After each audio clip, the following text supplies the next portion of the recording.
2020년 새해 첫 번째 주일을 우리가 맞이합니다. 어릴 적 생각해 보면 우리 머릿속에 2020년이라는 숫자는 없었던 것 같은데 여러분 머릿속에 있었습니까? 없었던 것 같아요. 은하철도 999는 있었지만 2020이라는 숫자는 없었던 것 같아요. 한 번도 생각해 보지 못했던 그런 해를 우리가 지금 맞이하게 되는 것 같습니다. 아직 걸어보지 않은 길이라 어떻게 될지 몰라 조금 두려움이 있을 수 있고 염려가 있을지 모르겠지만 우리가 하나님 믿는 사람이니까 하나님이 우리를 연초부터 연말까지 지켜주시리라 믿고 그 하나님 믿는 믿음으로 이 한 해 승리하며 살아가는 우리 성도님들 되시기를 간절히 소망합니다. 첫 번째 주일이니까 우리 성구영신 예배 때 인사했지만 그래도 옆에 있는 분들하고 다시 한번 인사하시죠. 새해 복 많이 받으세요. 네. 하나님 말씀 나누겠습니다. 계속해서 고린도 전서 말씀으로 다시 돌아와서 말씀을 나누도록 하겠습니다. 바울이 고린도 교회로부터 여러 소식을 들었는데 바울이 접한 소식 중에 하나가 무엇이냐? 고린도 교회 성도와 성도 사이에 원고와 피고가 되어서 서로가 법적 다툼을 일으킨다라는 소식을 바울이 접하게 됩니다. 그리고 바울은 성도들이 성도 사이에 일어난 이 문제를 스스로 해결하지 못하고 법정에까지 끌고 간 상황에 대해서 매우 분노하며 다소 격한 감정을 표출하기도 합니다. 오늘 본문 1절이 우리가 가진 성경에는 그런 뉘앙스가 풍기지 않지만 언어상으로 보면 이런 단어가 등장해요. 감히. 어떻게 감히 그런 일이 있을 수 있냐라고 사도 바울이 고린도 성도들을 책망하는 것을 볼 수 있습니다. 재판이라는 것 있을 수 있죠. 법원이라는 것 존재해야만 하죠. 바울이 세상 법정의 기능과 권위를 모두 부정하는 것은 아닙니다. 그는 법정의 판결을 존중하기도 하고 때로는 그 법정의 판결 때문에 감옥에 갇히는 신세를 면하기도 했으며 때로 그는 로마에 가서 복음을 증거하기 위해 상고라는 방법을 동원해서 나 로마로 가고 싶다라고 호소한 적도 있습니다.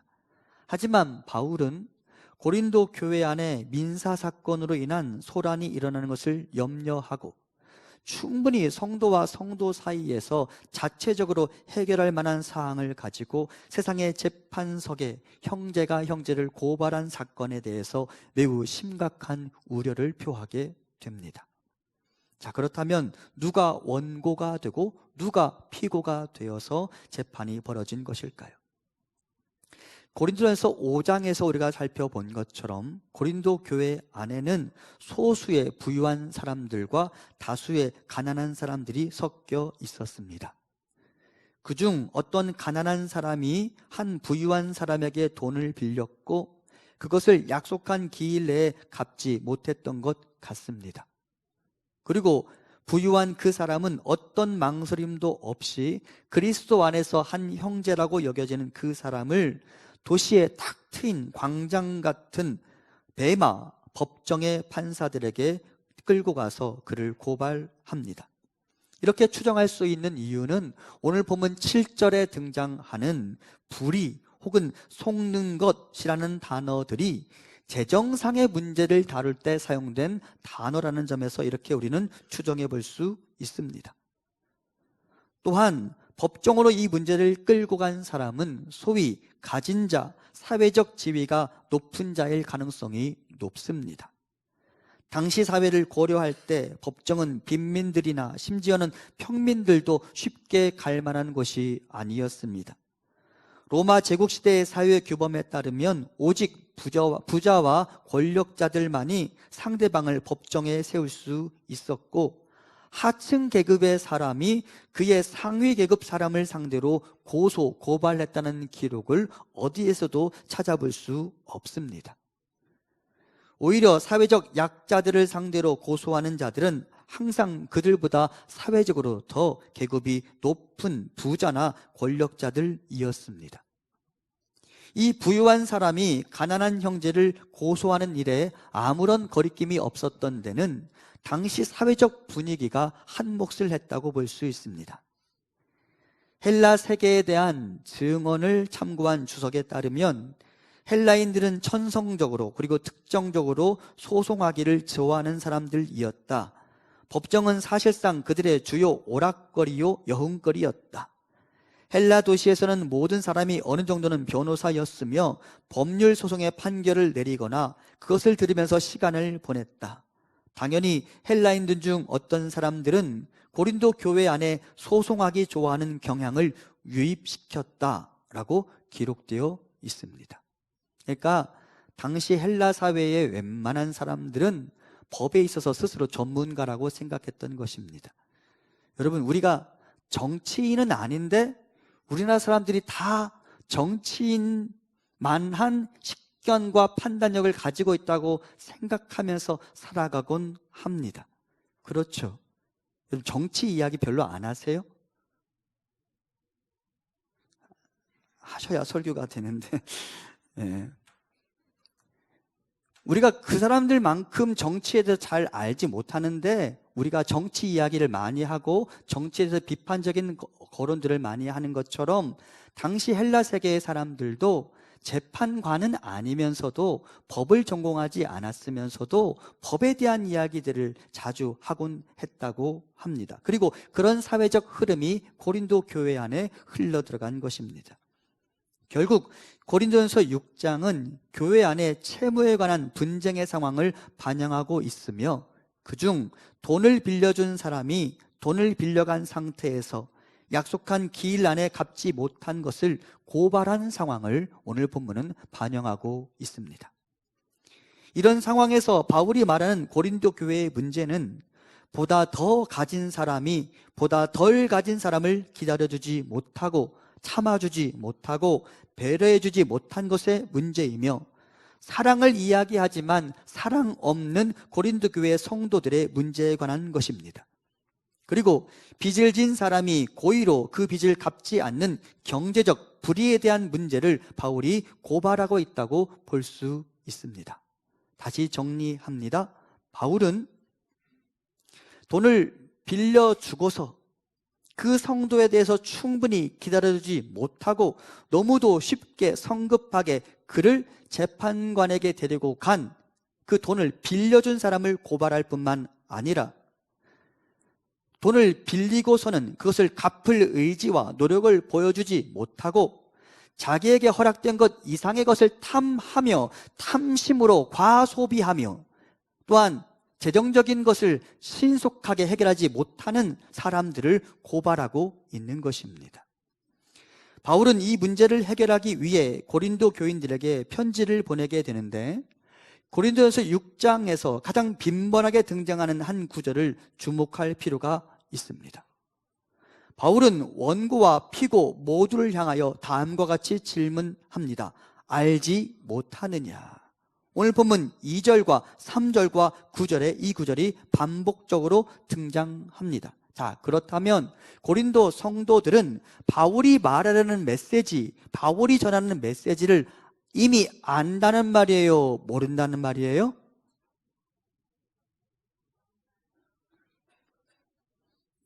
좀 쉬운 문제였는데 바울이 계속해서 이거 모르느냐? 이거 모르느냐? 이거 모르느냐라고 반복적으로 말한 것은 이미 너희들이 알고 있는데도 굳이 그렇게 하지 않았느냐라고 말하며 고린도 교회 성도들을 나무라고 있는 것입니다. 즉 무슨 말이냐? 여러분, 성도의 신앙생활에 있어서 무엇이 문제가 되느냐? 모르기 때문에 문제가 일어나는 게 아니에요. 이미 알고 있는데 그것을 그대로 실천하지 않으니까 문제가 되는 것입니다. 살면서 필요한 것들의 대부분은 우리는 유치원에서 초등학교에서 이미 다 배웠습니다. 거짓말하지 말라, 도둑질하지 말라, 남을 비난하거나 욕하지 말라. 고등학교나 대학 때 배우셨습니까? 언제 배우셨어요? 초등학교 입학하기 전에 이미 배웠고 초등학교 도덕 시간에 이미 다 배웠습니다. 그런데 우리가 이미 알고 있는 그것을 그대로 실천하지 않으니까 이 사회가 이렇게 소란스러운 것이죠. 여러분, 몰라서 문제가 생기는 게 아닙니다. 알고 있는데 그 진리를 지극히 작은 것으로 하찮은 것으로 여기고 진리로 살지 않기 때문에 문제가 생기는 것입니다. 오늘 본문 9절 이하에 보면 바울이 고린도 교회 안에 있는 사람들에게 나타난 죄의 목록들을 거론하는데, 이 목록들을 가만히 살펴보면 10계명 안에 있는 내용들에 해당됩니다.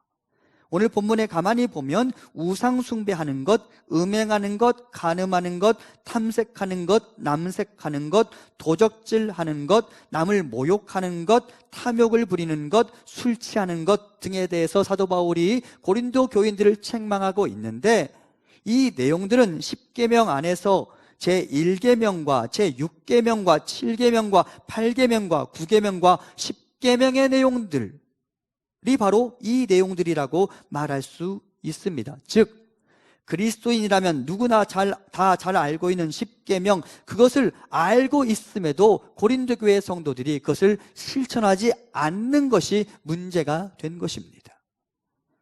우리도 마찬가지입니다. 우리의 믿음에 무엇이 문제입니까?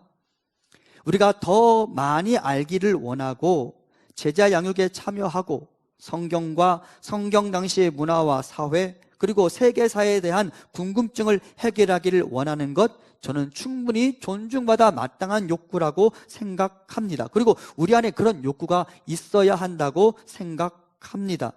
하지만 사실 어떻게 보면 우리는 기초적인 신앙생활을 하는 데 있어서 이미 알아야 할 것들을 다 알고 있다고 보아도 무방한데 왜 문제가 생기느냐?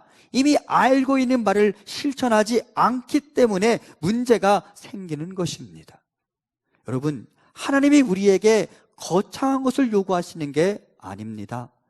나중에 주님 재림하셔서 우리를 재판하실 때, 우리에게 상급을 주시는 그 재판을 하실 때 주님이 우리에게 그렇게 큰 일을 잘 감당했으니 내가 잘하였도다 착하고 충성된 종아 라고 말하지 않는다고 성경은 말하십니다.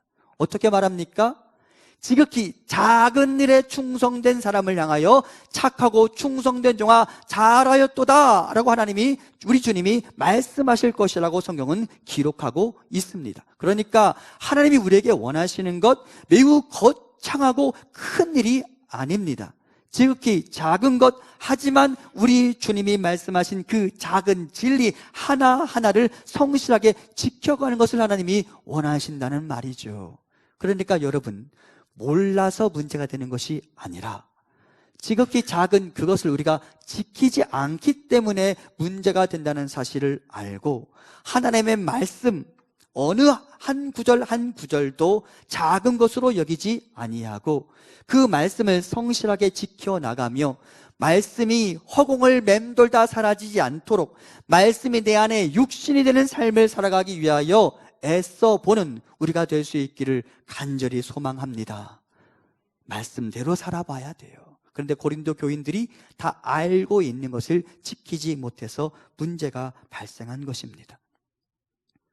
바울은 이와 같은 상황 속에 있는 고린도 교인들에게 이제 이렇게 말합니다. 본문 5절을 같이 봉독해 봅니다. 내가 너희를 부끄럽게 하려 하여, 같이 시작. 내가 너희를 부끄럽게 하려 하여 이 말을 하노니 너희 가운데 그 형제간의 일을 판단할 만한 지혜 있는 자가 이같이 하나도 없느냐. 아멘. 바울이 말합니다.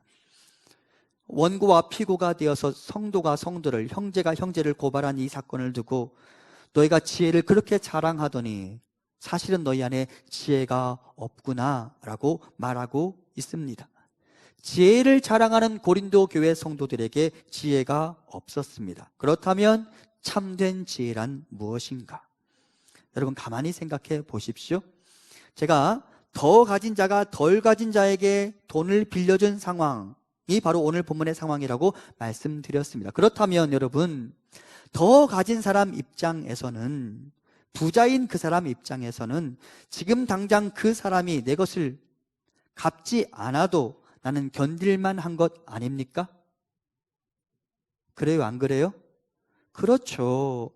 나는 아직 좀 더 견딜만 한 사람입니다. 그런데 그 부유한 사람이 그 사람이 약속된 기일 안에 그것을 갚지 못한다고 당장의 법정에 고발했고, 바울은 그것이야말로 지혜 없는 자의 행동이라고 고발하고 있습니다. 즉 참된 지혜란 무엇이냐? 형제를 사랑하는 마음으로 자신의 권리를 포기할 수 있는 지혜라고 말할 수 있습니다. 그리고 바울은 성도들에게 그 지혜를 품으라고 이야기합니다. 여러분, 참된 지혜를 갖는 사람은 자기 자신의 유익과 권리만 추구하지 아니하며 반드시 덕을 추구하게 되어 있습니다. 여러분, 돈 빌려줬으면 돈 받을 권리 있는 것 맞아요? 틀려요? 맞죠. 당연히 받아야죠. 하지만 기다려줄 수는 있잖아요. 그런데 고린도 교회 성도들이 그 권리만 생각했지 그 사람을 충분히 기다려주는 일에 실패한 것입니다. 사도 바울은 고린도 교회 성도들에게 이렇게 말한 적이 있습니다. 고린도서 10장 23절과 24절 같이 봅니다. 시작. 모든 것이 가하나 모든 것이 유익한 것은 아니요, 모든 것이 가하나 모든 것이 덕을 세우는 것은 아니니 누구든지 자기의 유익을 구하지 말고 남의 유익을 구하라. 아멘. 모든 것이 가하나, 맞아요. 나에게 그런 권리가 있어요. 돈을 빌려줬으면 받아야죠. 그 권리를 사도 바울이 부정하는 것이 아닙니다. 하지만 그렇게 할 수 있지만 공동체의 덕을 위하여 내가 좀 더 참을 수 없느냐라고 묻는 것입니다. 너희의 권리 사용을 조금 지체할 수 없더냐라고 묻는 것입니다. 고린도서 10장 31절도 우리 같이 봉독해 봅니다. 시작. 그런즉 너희가 먹든지 마시든지 무엇을 하든지 다 하나님의 영광을 위하여 하라. 아멘.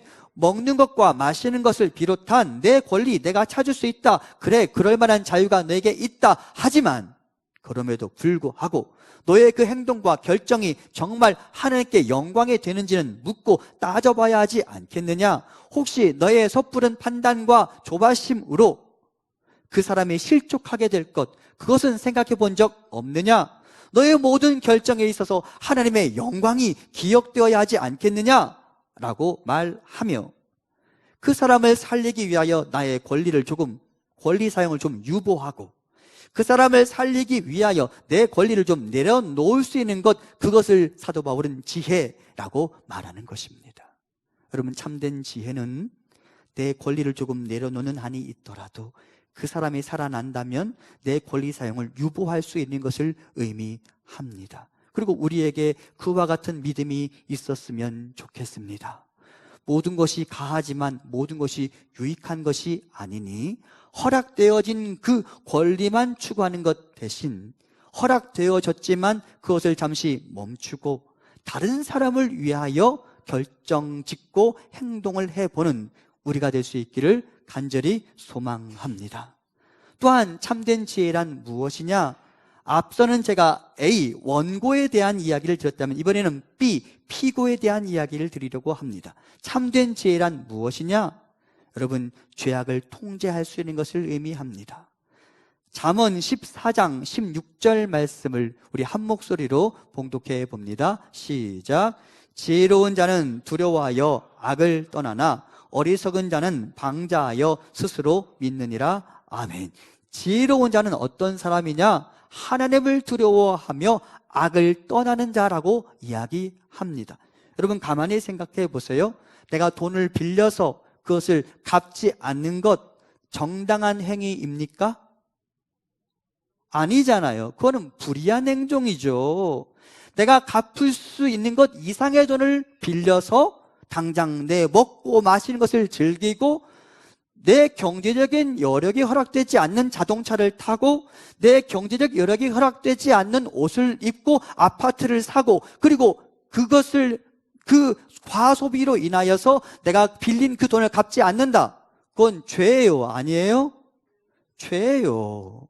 사도 바울은 그와 같이 통제력을 상실한 사람들, 과도한 욕심을 부리며 자신이 빌린 것을 갚지 않는 사람들을 향하여 너희에게 지혜가 없도다라고 고발하고 있는 것입니다.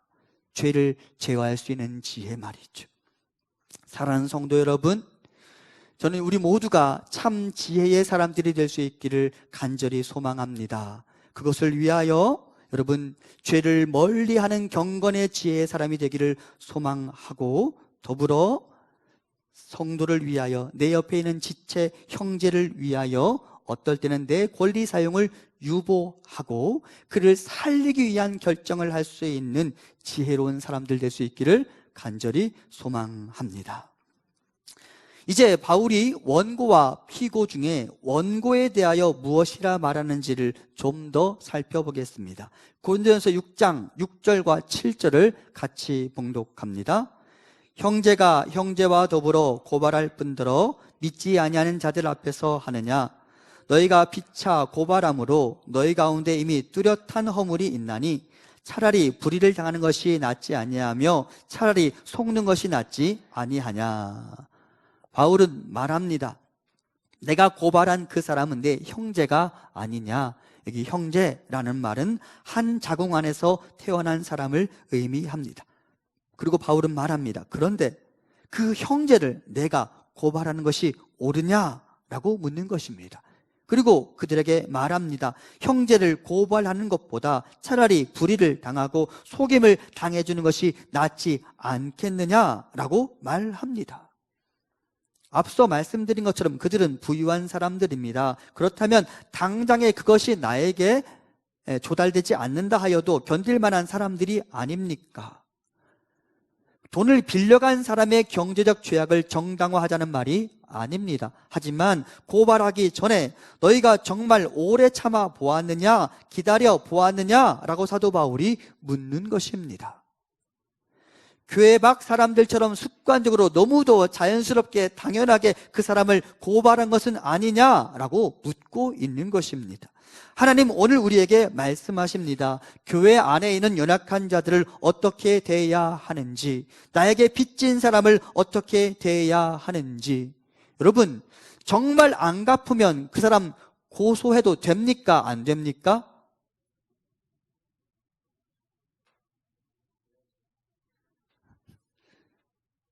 이은경 집사님이 저한테 10억을 빌려줬습니다. 제가 안 갚고 있습니다. 1원도 안 갚고 있습니다. 이은경 집사님 어떻게 하실래요?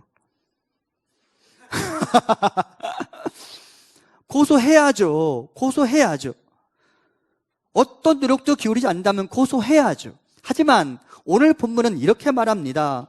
차라리 불의를 당하는 것이 낫지 아니하며 차라리 속는 것이 낫지 아니하냐. 이 말은 무슨 말이냐? 고소하지 말라는 말이 아니에요. 고소할 때가 되면 해야 해요. 하지만 은경아, 충분히 기다려 보았느냐? 충분히 인내해 보았느냐? 라고 묻고 있는 것입니다. 그리고 성도들에게 말하고 있는 것입니다. 너희들이 너희의 연약한 지체를 충분히 기다려 보았느냐? 오래 참아 보았느냐? 충분히 사랑했느냐? 충분히 고민해 보았느냐? 라고 질문하고 있는 것입니다. 그리고 우리에게 그 충분히가 있어야 한다는 말입니다. 성급하게 그 형제를 이끌고 재판관에게 데려가지 말아야 한다는 말입니다. 이와 관련하여 고린도서 11장의 내용을 우리가 좀 주목할 필요가 있습니다. 고린도 교회가 그들이 모일 때마다 성만찬을 진행했고요. 그 성만찬에 앞서 밥을 같이 먹는 애찬식이라는 것을 진행했습니다. 함께 더불어 식사하는 거예요. 그 식사 장면을 두고 하나님께서 사도 바울을 통하여 고린도 교인들에게 다음과 같이 말씀하셨습니다. 고린도서 11장 20절 이하를 제가 봉독해 봅니다. 그런즉 너희가 함께 모여서 주의 만찬을 먹을 수 없으니 이는 먹을 때에 각각 자기의 만찬을 먼저 갖다 먹음으로 어떤 사람은 시장하고 어떤 사람은 취함이라. 너희가 먹고 마실 집이 없느냐? 너희가 하나님의 교회를 업신여기고 빈궁한 자들을 부끄럽게 하느냐? 내가 너희에게 무슨 말을 하랴? 너희를 칭찬하랴? 이것으로 칭찬하지 않노라. 무슨 말이냐? 고린도 교회 성도들이 이 함께 식사를 할 때 그 식자재들은 각각 자기의 집에서 가져왔습니다. 그러면 저한테 10억을 빌려줄 수 있는 이은경 집사님은 계속 할 거예요. 저한테 10억을 빌려주신 이은경 집사님은 보다 많은 것을 가져오고 10억을 빚진 저는 조금만 가져왔겠죠. 그렇죠? 상식적으로 그렇잖아요. 그죠? 네. 그런데 많이 가져온 이은경 집사님이 나는 많이 가져왔으니까, 이거 내가 가져왔으니까 내 양만큼 먹겠다고 자기 걸 먹어 치우는 거예요. 그리고 적게 가져온 저는 안 그래도 미안한데 많이 가져온 사람 것까지 손댈 수 없으니까 저는 조금만 먹고 끝나는 거예요. 이해되시죠? 또 하나의 상황. 당시의 교회는 이와 같은 큰 건물에서 모인 게 아니라 어떤 사람의 가정집에 모였습니다. 그러면 여러분, 부잣집에 모였겠습니까? 가난한 집에 모였겠습니까? 부잣집에 모였겠죠. 그래야 좀 더 넓을 테니까. 그런데 아무리 부잣집이라 하더라도 식탁의 규모는 한정되어 있을 거 아니에요. 그러니까 그날 예배의 장소를 제공한 그 부자가 사람들이 올 때 앉을 자리를 정하는 거예요. 그래서 이은경 집사님이 부자들을 데려다 놓고 그 옆에다 앉히고 저 같은 사람은 마당에 앉게 하는 거예요. 나쁜 사람이. 그래서 사도 바울을 통해 하나님이 말씀하시죠. 너희가 먹고 마실 집이 없느냐? 그래서 여기 와서 그렇게 먹고 마시면서 많이 가져온 사람은 많이 먹고 적게 가져온 사람은 부끄러워서 적게 먹도록 그냥 내버려 둘 수 있느냐? 그리고 이 하나님의 만찬의 자리를 사람들 사이에 차별의 공간으로 만들 수 있겠느냐라고 하나님께서 사도 바울을 통하여 고린도 교인들에게 말씀하고 있는 것입니다. 분명히 사랑과 화합의 자리가 되어야 할 그 애찬의 자리가 사람들 사이의 분열과 갈등의 자리가 되었고, 그 안에서 보다 더 많이 가진 사람이 보다 덜 가진 사람을 전혀 배려하지 않았고, 보다 덜 가진 사람들을 섬겨주지 못했습니다. 바울은 이와 같은 상황을 고려하고 원고와 같이 가진 자들에게 질문합니다. 너희에게 형제를 향한 진정한 충분한 사랑이 있느냐? 그리고 이와 같은 갈등을 계속해서 극복하지 못하는 그들을 향하여 믿음과 소망과 사랑, 이 세 가지는 항상 있을 것인데 그 중에 제일은 뭐라고요? 사랑이라고 말하는 거예요. 너희에게 그 충분한 사랑이 있느냐라고 질문하는 것이죠. 하나님 오늘 우리에게도 말씀하십니다. 너희 중 약한 사람들, 그들을 위하여 너희가 충분히 기다려주고 있느냐?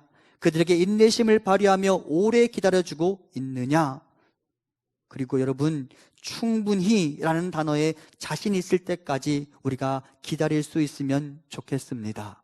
그것이 사랑이기 때문입니다. 더디 가더라도 함께 가야 합니다. 목소리가 큰 사람부터 목소리가 작은 사람에 이르기까지 함께 가야 합니다. 그리고 좀 더 힘을 가진 사람들이 힘을 조금 덜 가진 사람들을 위하여 기다려주고 대신 힘을 좀 써주어야 합니다. 여러분, 우리가 함께 노를 젓고 있습니다. 그렇다면 보다 더 체력이 약해서 힘이 좀 더 빨리 소진되는 사람이 있고 좀 더 힘을 발휘할 수 있는 사람들이 있잖아요. 그런데 힘을 더 가진 사람들이 힘을 덜 가진 사람을 향하여 나 이렇게 계속 쉬지 않고 일하는데 너 왜 쉬고 있어라고 말하며 그를 계속해서 비난하고 정죄한다면 그 배가 어떻게 한 방향으로 갈 수 있겠습니까? 사도 바울은 우리에게 지금 그것을 말하고 있는 것입니다. 우리 모두가 지상의 천국 교회의 참된 모습을 가져가기를 원하며 보다 더 연약한 지체를 충분히 기다려주고 충분히 사랑하고 배려할 수 있는 우리 교회가 될 수 있기를 간절히 소망합니다. 이제 바울은 피고의 입장이 된 사람을 향하여 진술합니다. 진정한 믿음을 가졌느냐? 그렇다면 죄로부터 떠나야 한다. 만일 그 죄를 계속해서 가지고 있다면 너희는 하나님의 나라를 유업으로 물려받지 못하게 될 것이다. 오늘 본문 8절부터 10절입니다. 너희는 불의를 행하고 속이는구나. 그는 너희 형제로다. 불의한 자가 하나님의 나라를 유업으로 받지 못할 줄을 알지 못하느냐? 미혹을 받지 말라. 음행하는 자나 우상 숭배하는 자나 간음하는 자나 탐색하는 자나 남색하는 자나 도적이나 탐욕을 부리는 자나 술 취한 자나 모욕하는 자나 속여 빼앗는 자들은 하나님의 나라를 유업으로 받지 못하리라. 여러분, 이 죄의 목록 중에 사도 바울의 강조점이 어디 있는지를 알아야 합니다. 5장에도 유사한 죄의 목록이 나오지만 5장에서는 음행에 관한 문제를 고발하고 있다면 6장에서는 경제적 범죄, 그것을 지적하고 있는 것입니다. 10절에 보면 도적이나 탐욕을 부리는 자나 속여 빼앗는 자들, 그들은 하나님의 나라를 유업으로 받을 수 있어요? 없어요? 없다고 말하는 것입니다. 바울은 고발을 당한 사람들의 경제적 범죄를 절대 정당화하지 않습니다. 그리고 피고의 입장이 된 사람들에게 경제적으로 정직해야 하며 과도한 욕심을 부리지 말아야 한다고 말합니다. 여러분, 탐심, 그것이 죄의 원인이며 탐심은 곧 우상 숭배이며 탐심을 버리지 못하면, 돈을 사랑하면 일만 악의 뿌리를 뽑을 수 없다라고 성경은 이야기합니다. 탐심에서 10계명의 제1, 2계명이 어겨지는 것이고요, 탐심에서 여러분 살인이 일어나고, 탐심에서 거짓말이 나타나고, 탐심에서 도적질이 나타나는 것입니다. 그 탐심을 극복하지 못하면 여러분 죄를 이겨낼 수가 없는 거예요. 아브라함과 조카 롯의 일화를 한번 생각해 보았습니다. 아브라함과 조카 롯이 한 군데 모여 살다 보니까 그 공간이 좀 비좁아졌어요. 그래서 아브라함이 롯에게 말하죠. 이제 우리 좀 갈라서자. 내가 좌우에 있는 땅 중에 네가 원하는 거 선택해. 그럼 나는 반대쪽으로 갈 거야. 그리고 조카 롯이 한쪽을 바라보았습니다. 소돔과 고모라였죠. 그 땅이 매우 좋아 보였습니다. 목축업을 하기에 매우 적합해 보였습니다. 그 땅이 마치 에덴 동산, 그리고 애굽 땅과 같아 보였습니다. 그리고 롯이 탐심의 눈이 멀기 시작합니다. 그리고 그 땅을 냉큼 선택합니다. 하지만 탐심의 눈이 먼 롯이 보지 못한 게 있어요. 그 땅이 영적으로 타락한 땅이었다는 것이죠. 그리고 탐심에 먼 롯이 그 땅을 선택했고, 그 선택의 결과를 그가 톡톡히 치르게 됩니다. 그 땅이 멸망당하게 되죠. 그리고 그 땅에서 나오는 동안 자신의 아내가 어떻게 되었어요? 뭐가 되었어요? 소금 기둥이 되었어요. 탐심의 눈이 먼 결과입니다. 여러분, 탐심을 물리칠 수 있어야 합니다. 제발 내 배, 이것을 내 신으로 섬기지 말아야 합니다. 탐심을 극복해내야 합니다. 과도한 욕심을 버리고 자족할 수 있어야 합니다. 우리 주님 이렇게 말씀하셨습니다. 누가복음 12장 15절 같이 봅니다. 시작. 그들에게 이르시되 삼가 모든 탐심을 물리치라. 사람의 생명이 그 소유에 넉넉한 데 있지 아니하니라 하시고, 아멘. 사람의 생명이 그 소유에 넉넉한 데 있지 않다라고 말씀하시며 탐심을 물리치라 라고 말씀하시고, 여전히 그 탐심을 가지고 있는 사람을 향하여 우리 주님은 어리석은 자라고 말하죠. 사랑하는 성도 여러분, 탐심을 물리치십시오. 과도한 욕심을 부리지 마십시오. 하나님 앞에서 자족할 줄 알아야 합니다. 하나님이 허락하신 것에 감사할 수 있어야 합니다. 탐심을 극복하지 못하면 내 눈이 멀고, 그것을 극복하지 못하면 잘못된 선택을 하게 되고, 그것으로 인하여 우리가 어리석은 자가 될 수 있는 것입니다. 탐심뿐만 아니라 우리의 모든 죄악으로부터 우리가 이별하고 완전히 새로운 삶을 살아가야 합니다. 그리스도의 보혈의 피로 정결케 된 성도님들이시여, 계속해서 죄 가운데 거할 수 없습니다. 만일 계속해서 그 죄를 고집하면 그의 믿음은 진정성이 의심받게 될 것입니다. 죄로부터 떠나십시오. 그리고 정결해져야 합니다. 무엇으로 깨끗해질 수 있을까요? 우리 함께 시편 119편 9절을 같이 봉독합니다. 시작. 청년이 무엇으로 그의 행실을 깨끗하게 하리이까? 주의 말씀만 지킬 따름이니이다. 아멘. 여러분, 말씀을 부지런히 묵상하는 자가 어떻게 죄 가운데 거할 수 있겠어요? 날마다 그 말씀을 읽고 그것을 깊이 상고하는 자가 어떻게 거짓말을 할 수 있겠어요? 날마다 말씀을 통해 나를 들여다보고 하나님께서 나에게 베푸신 은혜에 감사하는 자가 어떻게 우상을 만들 수 있겠어요? 그렇죠? 나를 깨끗하게 하기 위한 비밀 어디에 있어요? 여기에 있습니다. 말씀을 사모하십시오. 거기에 진리가 있으며 거기에 우리가 이 땅을 바르게 살아갈 비밀이 담겨져 있습니다. 오늘 주신 말씀을 기억하며 작은 진리 하나를 아는 것으로 그치지 않고 그대로 실천하며 살아가는 우리가 되기를 소망합니다. 그리고 연약한 지체를 향하여 충분히 기다려주고 사랑해주고 인내심을 발휘하는 우리가 되기를 소망합니다. 마지막으로 하나님의 말씀 가운데 거하며 탐심을 물리치고 죄악으로부터 이별하는 우리가 될 수 있기를 소망합니다.